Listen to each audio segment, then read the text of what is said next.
পরিবারের সচ্ছলতা ফেরাতে প্রিয় মানুষদের সঙ্গ ছেড়ে যারা দূরপ্রবাসে পাড়ি জমান তাদের কেউ বলে কামলা, কেউ বলে রেমিটেন্স যোদ্ধা। হতভাগা এসব বিদেশগামীদের প্রথম বিড়ম্বনা শুরু হয় এয়ারপোর্টে। ইমিগ্রেশন অফিসারদের দুর্ব্যবহার দিয়ে শুরু হয়ে পূর্ণতা পায় দূতাবাসের কর্মকর্তাদের অসহযোগিতামূলক আচরণে। তবে বর্তমান বিএনপি সরকার দায়িত্ব নেয়ার পর নতুন হাওয়া লেগেছে প্রবাসীদের পালে। বিশেষ করে মালয়েশিয়ায় বাংলাদেশ হাইকমিশন দিন দিন প্রবাসী বান্ধব হয়ে উঠছে। প্রবাসীদের যে কোনো সেবা দ্রুত এবং সহজ করতে বাস্তবায়ন করা হচ্ছে নানা উদ্যোগ। দ্রুত সময়ে পাসপোর্ট ডেলিভারি, কনসুলার সেবা নিতে ব্যাংকে যাওয়ার ঝামেলা থেকে মুক্তি পেতে ডিজিটাল পেমেন্ট ব্যবস্থা সহ ক্যাম্প পরিদর্শনে গেলে কাগজ কলম প্রিন্টার সাথে নিয়ে ক্যাম্পে থেকেই জাতীয়তা নিশ্চিত হয়ে তাৎক্ষণিক ট্রাভেল পাস ইস্যু করায় দ্রুত দেশে ফিরতে পারছেন ক্যাম্পে আটক থাকা প্রবাসী বাংলাদেশিরা। আমি শাহ আলম থেকে আইছি, কেলাং শাহ আলম থেকে। আমার পাসপোর্টের নামের ভুল ছিল, ভুল থাকার কারণে আমি এটা সংশোধন সমস্যা করতে আইছি। আর এমবিসিতে আসার পর আমার খুব দ্রুত এটা সমস্যার সমাধান হয়ে গেছে। আগে যে ব্যাংকের সমস্যাটা ছিল, মানে ব্যাংক ড্রাফট করতে বাইরে যাওয়া লাগতো, এখন আর বাইরে যাওয়া লাগে না। এখন এই জায়গায় বারকোডের মাধ্যমে সব কিছু করা যায়। আর কার্ড থাকলে, ব্যাংক কার্ড থাকলে এখানে আর স্কিম করে নিয়ে নেয়, কোনো দালালের কোনো সমস্যা নাই এই জায়গায়। মানে আগে যে দালাল চক্র ছিল এইসব এখন নাই। আর জমা দেওয়ার পরে আমার বলছে যে আগে 4টা বাজে কাগজটা দিতে, এখন 5টার ভিতরে দিয়ে দেয়। মানে লোক অনেক হয় তো, এই জন্য একটু দেরি হয় দিতে আর কি, কিন্তু দিনেরটা দিনই দিয়ে দেয়। হ্যাঁ, আসলে আমরা রিলেশনশিপ লেটার লাগে ভিসা অ্যাপ্লাই করার ডিপেন্ডেন্সির জন্য, সো ওইটার জন্য আসা হয়েছে। এখন ওভারঅল সার্ভিস ভালো, এবং যদি মহিলা এবং বাচ্চাদের জন্য আসলে এখানে প্রায়োরিটি সার্ভিস আছে। তো আশা করি আমার সার্ভিসটা খুব দ্রুত পেয়ে যাব আর কি, আশা করছি। এটা স্টেশন এতদিন যা দেখলাম যে এটা দিনেরটা দিনে দিয়ে দেয়। সো আমি সকালে জমা দিলে মেবি সন্ধ্যার ভিতরে হাতে পেয়ে যাওয়া যায়।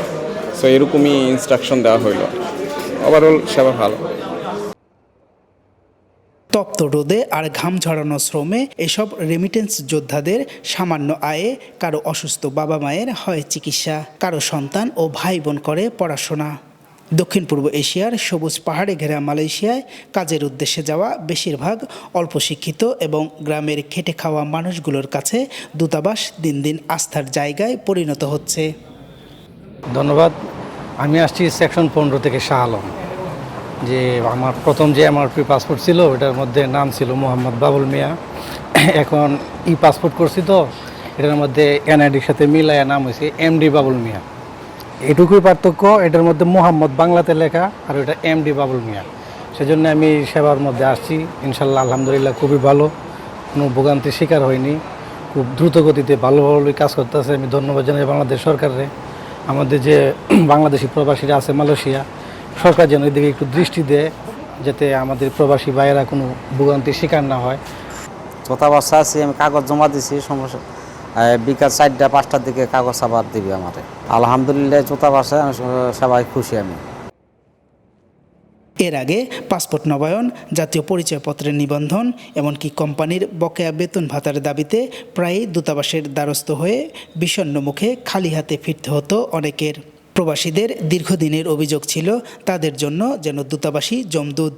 চেহারা এবং পোশাকের চাকচিক্য না থাকায় হাইকমিশন থেকে কাঙ্ক্ষিত সেবা না পাওয়ার অভিযোগ ছিল দীর্ঘদিনের। যেখানে আসছি এখানে যে অনেক ভালো। আমি আসছি পাসপোর্টের নাম্বারটা একটু ভুল হয়েছিল, এই কারণে আসছি। আমি অনেক খুশি, আমি অনেক উপকার হয়েছে আমার এখানে আসার জন্য। বা এরকম দূতাবাসে চাই, প্রবাসীরা যারা আছেন তাদের সুযোগ সুবিধার জন্য এরকম আমরা দূতাবাসে চাই। বদলে যাওয়া দূতাবাসের এমন উন্নত সেবায় স্বস্তি ফিরেছে প্রবাসী বাংলাদেশিদের। S A Sourav, RTV, Malaysia.